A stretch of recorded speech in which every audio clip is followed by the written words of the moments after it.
Tadi tuh misalkan saya kan nama saya kan Julius Kitchen, apakah harus memasak terus atau yang lain itu bagaimana? Dalam sebuah channel itu temanya harus satu. Harus satu ya. Harus satu. Kalau masalah nama itu terserah. Nama terserah. Nama terserah. Tapi ya kalau bisa disinkronkan, masa namanya kitchen kontennya film Ya. orang baca wah ini koki kok kontennya kayak gini kan. Sebenarnya nggak apa-apa.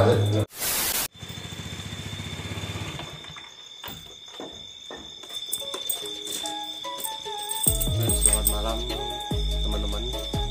Kali ini aku baru di desa. Saya akan menggerebek salah satu YouTuber di kampungku yang subscribe-nya sudah lumayan. Kita akan bertanya-tanya seputar tentang YouTube dan pengalamannya bagaimana. Ikuti saya terus.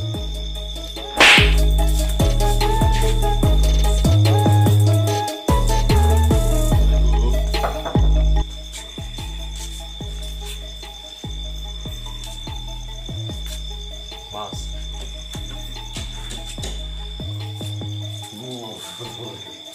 Kita masuk dulu ke rumah. Ya, malam hari ini saya sudah bersama salah satu teman saya yang memiliki akun YouTube, subscribe-nya ya sudah lumayan. Saya akan belajar tentang YouTube. Oke, langsung saja kita bertanya-tanya. Oke Mas, selamat malam. Selamat malam. Ya, perkenalkan dulu Mas, namanya siapa? Channel saya Sakapal. Ya, nanti saya taruh di bawah video ini ya teman-teman. Saya kan bertanya-tanya tentang YouTube Mas, yang sudah berpengalaman. Bagaimana cara membuat channel YouTube Mas? Ya. Oke, jadi di sini saya akan menyampaikan beberapa hal, tapi di sini bukan saya itu mengajari enggak, tapi karena saya ditanya ya saya jawab. Ya, saya jawab. Dan saya jawab itu berdasarkan pengalaman, ya, jelas pengalaman. Saya sendiri belum bisa dikatakan seorang yang YouTuber yang besar, hanya uploader saja. Jadi di sini kalau yang saya lakukan pertama adalah ketika membuat channel YouTube adalah niat. Oh, yang pertama Ya, niat. Kalau nggak niat nggak jadi. Niat. Oh iya. Niat dulu. Kedua, tentukan tema. Jadi ketika kita itu membuat sebuah channel, kita harus tentukan dulu temanya. Jadi channel kita ini mau isi apa. Jadi bukan sekarang isi politik, besok seni, besok humor, besok masalah apa lagi. Jadi kalau seperti itu namanya nggak bertema. Oh, seperti itu ya Jadi, teman-teman. Jangan samakan YouTube itu seperti televisi ya. Kalau televisi programnya semakin banyak, biasanya penontonnya semakin banyak. Tapi kalau YouTube tidak seperti itu. Jadi sistem kerjanya YouTube itu adalah dari rekomendasi video. Karena kalau channel kita tidak memiliki tema, maka YouTube sendiri akan sulit untuk merekomendasikan video atau channel kita. Dikelompokkan di mana. Oke. Jadi pertama adalah niat, kedua tentukan tema. Kemudian yang ketiga adalah hindari membuat konten-konten yang istilahnya itu di YouTube dilarang. Iya nggak dilarang pokoknya, yang konten-konten yang istilahnya tidak senonoh. Misalnya konten pornografi, mungkin konten-konten yang berisi sesuatu yang mengerikan, mungkin kecelakaan, mungkin perkelahian atau apalah yang mengerikan. Pokoknya hindari yang seperti itu, terorisme dan sebagainya. Hindari konten-konten yang sifatnya itu mencela atau menyerang suatu kelompok, perorangan atau apa. Jadi jangan mencemarkan nama baik, karena ini urusannya walaupun di media sosial itu banyak sekali orang yang kena berurusan dengan polisi hanya karena konten yang dia unggah ke media sosial. Jadi yang pertama hindari konten-konten seperti itu. Selain nanti akan bermasalah pada akhirnya dengan orang atau dengan polisi, biasanya konten-konten yang berbau seperti itu kalau channelnya sudah monetis itu tidak ramah iklan, biasanya di dolar kuning. Oh Nah, iya. di dolar kuning itu bisa tayang iklan, bisa tidak. Jadi hati-hati dalam menggunakan kata-kata di YouTube. YouTube itu memiliki detektor, jadi kalau ada kata-kata, unsur, tulisan yang sesuatu yang seperti yang saya katakan tadi, biasanya YouTube akan mendeteknya sesuatu yang tidak baik, maka akan dolar kuning gitu. Seperti kata ya apalah ya seperti yang saya Udah paham. nah itu pertama, model pertama itu. Kemudian yang ketiga adalah tentukan tema itu supaya berkesinambungan. Jadi kalau temanya sekarang itu tentang memasak, ya itu harus memasak terus sampai akhir. Harus selalu punya ide masak. Jadi ketika mau berangkat kita harus tahu dulu kira-kira kalau saya bikin ini bisa buat terus-menerus seperti ini atau enggak. Kalau orang punya ide hanya awal-awal, biasanya yang sering dialami oleh seorang YouTuber pemula, ya uploader pemula, YouTuber ya, kalau YouTuber sudah besar, adalah mereka membuat konten siap cuma di awal. Saya punya ide ini, saya punya ide ini, itu hanya awal. Ketika sampai di tengah, dia kehabisan ide, akhirnya bingung. Ini banyak terjadi. Banyak terjadi. Jadi sebelum berangkat, yang pertama itu tadi, tentukan tema yang benar-benar kita itu menguasai materi itu. Jadi nggak usah maksa. Itu ngupload ini kok rame, saya ikut. Padahal kita nggak menguasai materi itu. Akhirnya apa? Kita sendirian. Kita nggak bisa berkelanjutan kalau kita nggak menguasai materi. Kan itu. Itu yang pertama. Jadi itu kuncinya. Tema dan hindari konten-konten yang istilahnya mengerikan dan sebagainya. Itu lah. Pertama itu, jangan sampai membuat masalah dengan diri kita sendiri di media sosial. Buatlah konten yang baik. Yang gitu. Nah, kemudian saya tambahkan lagi di YouTube itu kita jadi YouTuber tapi juga jangan jadi haters ya. Jadi sesama pemilik channel itu usahakan dijalin hubungan yang baik. Jadi jangan mencela konten orang. Seburuk apapun konten orang yang di sana itu adalah karya mereka. Hargai karya mereka sebagaimana kita pun karya kita juga ingin dihargai. Gitu. Jadi di YouTube itu harus baik dengan sesama uploader. Seburuk apapun konten mereka, jangan sampai kita mencela. Gitu loh. Jangan sampai kita jadi haters. Karena kalau kita sampai mencela konten orang sampai komentar lah, komentar kita itu mencela sifatnya gini. Iya kan nanti kalau adminnya itu orangnya santai ya udahlah, paling diabaikan. Tapi kalau ternyata adminnya itu orangnya galak, itu bisa jadi urusan juga, bisa dilaporkan ya. Ya kalau seperti yang itu berbesar seperti Om Deddy Corbuzier itu kan pernah juga dia menangkap hatersnya karena apa? Dianggap tidak sopan atau dianggap menantang. Jadi Om Deddy yang nggak terima akhirnya ya dipolisikan, ditangkap lah. Nah, jadi hati-hati komentar, hati-hati komentar. Harus bijak ya. Ya, hargai setiap konten orang. Kemudian selain itu ya kita harus konsisten dalam membuat konten. Jadi hari apa kita upload? Kalau bisa dalam 1 minggu itu 3 kali, minim 3 kali. Ya. Kemudian upload video itu minimal 3, jangan lebih dari 3 ya. Kalau nanti dalam 1 hari itu kita uploadnya 3 minimal, maksimal 3. Jangan lebih dari itu. Nanti malah nggak baik, bisa di-ban channelnya. Kalau tiba-tiba kita ngupload, wah kita mau ada waktu ngupload 10 video, jangan. Nanti dianggap spam, bisa kena banned dan itu sudah pernah terjadi. Nah, jadi itu pertama yang harus dilakukan. Nah ini Mas, yang kedua saya bertanya masalah viewers dan subscribe Mas. Nah kalau masalah viewer dan subscribe itu yang jelas kan kita nggak bisa maksa. Iya Mas, benar. Itu kita nggak bisa maksa. Jadi yang namanya subscriber atau viewer itu adalah dari penonton kita, dari orang-orang yang. Jadi kita nggak bisa maksa ya kita. Kita nggak bisa maksa orang untuk nonton channel kita. Kita nggak bisa maksa orang untuk subscriber kita. Memang ada beberapa orang yang menawarkan atau mungkin sebuah grup atau komunitas entah di media sosial lain, di WA atau di Facebook. Mereka kerjasama saling sub for sub namanya. Jadi saya subscribe situ subscribe saya. Gitu terus, banyak seperti itu. Nah, yang seperti ini hindari. Oh gitu. Ya, hindari. Pernah ada juga yang tanya, Mas kalau sub itu nanti kalau dimonetis bermasalah atau enggak? Ya, kalau lolos atau tidaknya enggak bisa ditentukan karena ternyata banyak juga yang melakukan sub tapi kenyataannya waktu dia mengajukan monetis ternyata diterima. Tapi tetap ada efeknya Efeknya gini, ke AdSense, pendapatan AdSense kita. Orang yang nonton video kita itu lebih baik daripada subscriber sebenarnya.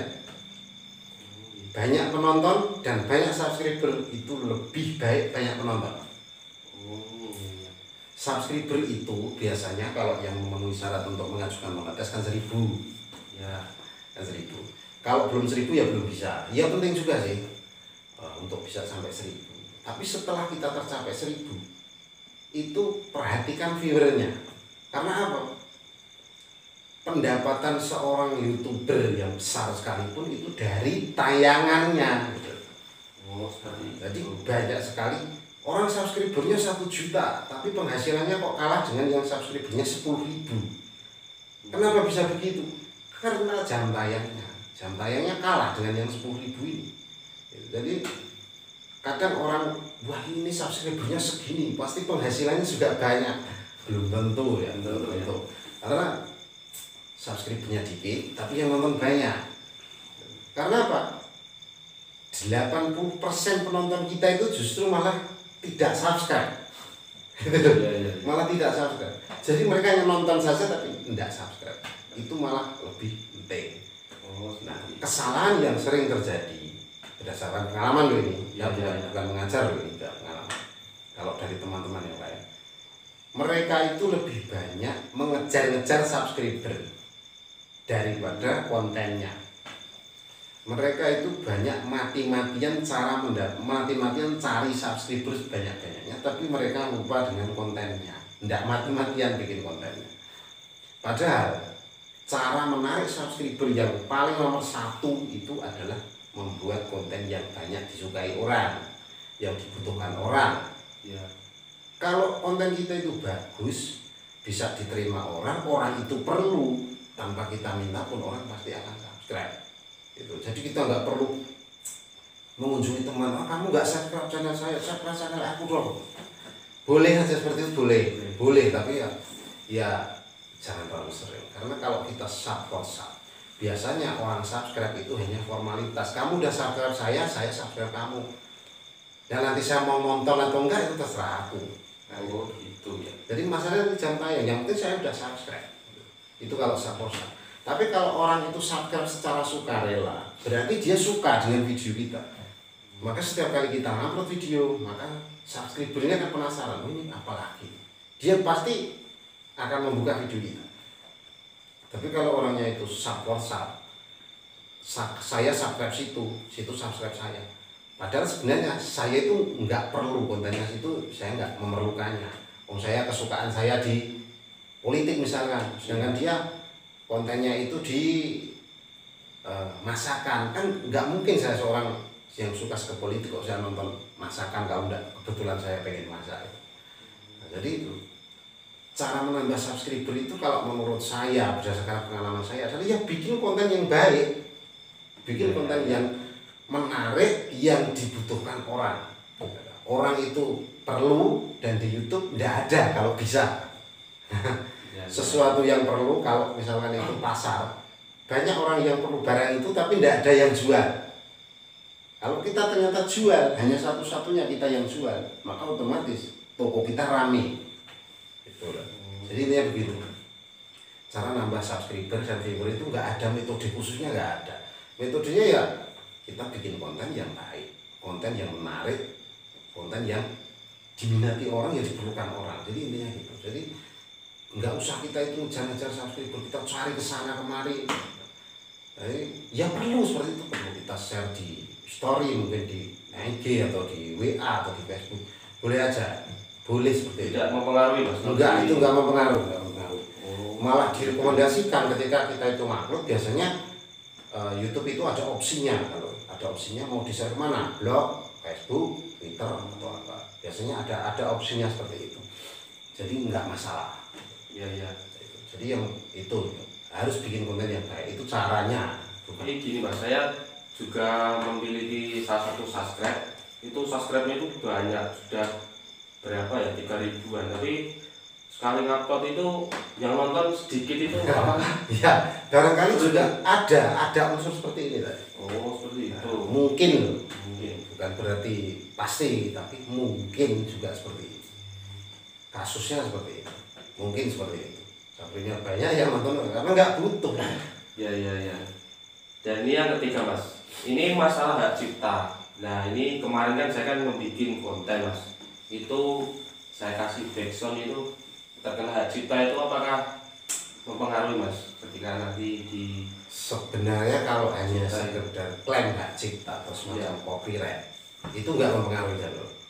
Cuma pengaruhnya ke pendapatan. Kalau misalkan kita itu kena klaim, oh ini kena klaim hak cipta dari PT ini misalkan, yang menaungi sound atau apa yang kita gunakan, itu sebenarnya nggak menghukum channel kita, tapi pendapatan kita akan dibagi dengan pihak ini.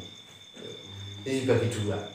Kadang kalau perusahaannya ini adil kita dikasih separuh, tapi kadang kalau ada yang kadang pendapatan kita cuma dikasih 2% atau 10% kadang.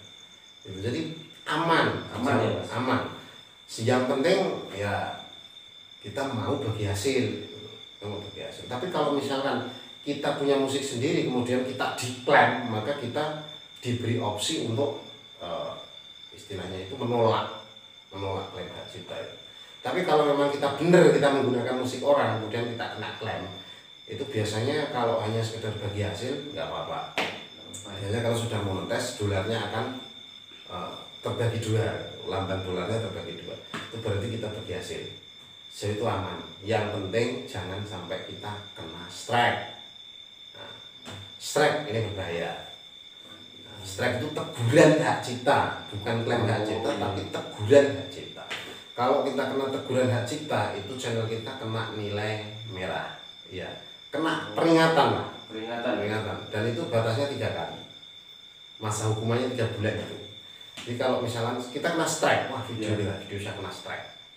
Ini dalam 3 bulan ini kita jangan sampai melakukan pelanggaran lagi. Jangan sampai. Kalau hanya kena 1 klaim itu masih belum apa-apa ya, kita cuma dapat peringatan, masih ronggak. Kalau kita sampai kena 2, maka kalau channelnya sudah dimonetize, biasanya iklannya akan berhenti tayang. Kalau ternyata kita melakukan lagi sebelum habis masa ini kita melakukan sampai 3 kali, ya sudah channelnya berarti ditutup dan nggak bisa lagi bikin channel lagi. Kecuali kita benar-benar menggunakan identitas orang lain ya. Kalau misalkan saya udah, misalkan Anda kena strike sampai 3 kali kemudian Anda sudah ditutup nggak boleh bikin channel, Anda bisa bikin channel lagi tapi dengan adik Anda. Jadi sini kita udah ditutup. Yang penting nggak kena strike. Klaim hak cipta itu nggak apa-apa, yang penting bukan teguran hak cipta. Yang bahaya teguran ini.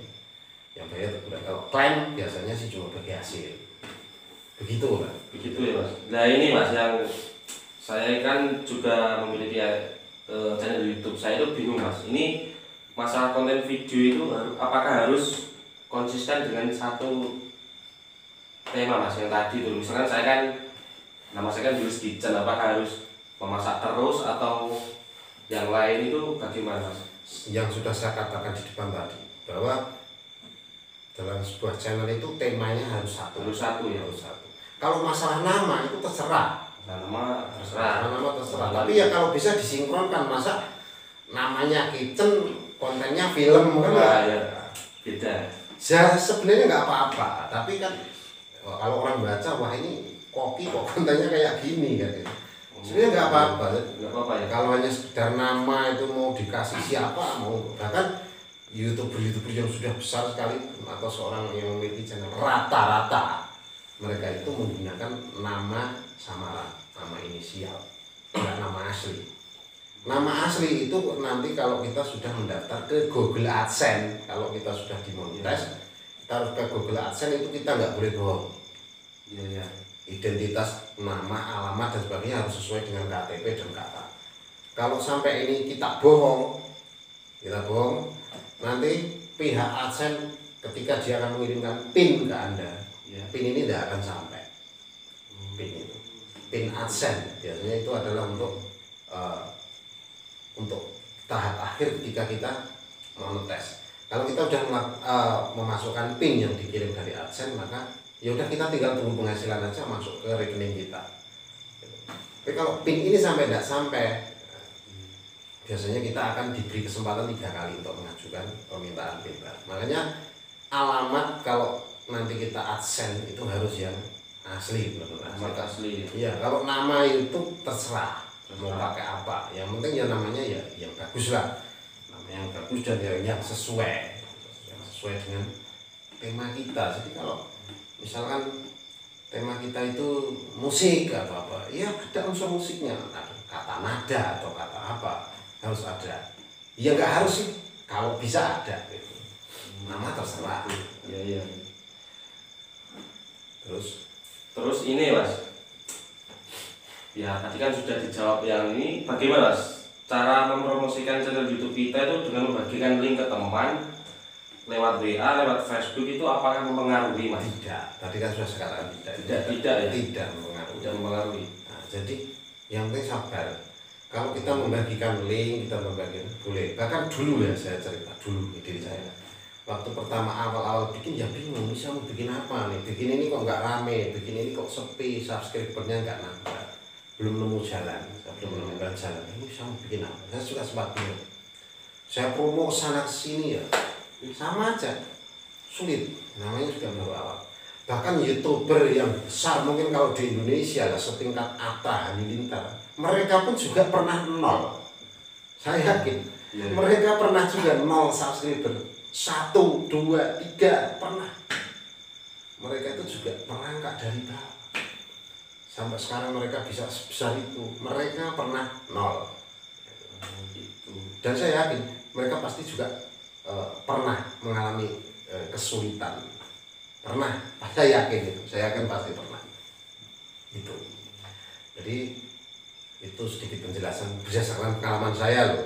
Kalau mungkin ada teman-teman yang mungkin punya pendapat lain monggo, tapi saya jawab ini apa yang sudah saya lakukan. Ya saya nggak ngajar, tapi saya cerita ya teman-teman. Ya sekian video kali ini, semoga bermanfaat bagi kita semua ya teman-teman. Terima kasih buat Mas Arep yang sudah berbagi ilmu, semoga bermanfaat tentunya. Sampai jumpa di episode selanjutnya. Ngopi dulu guys.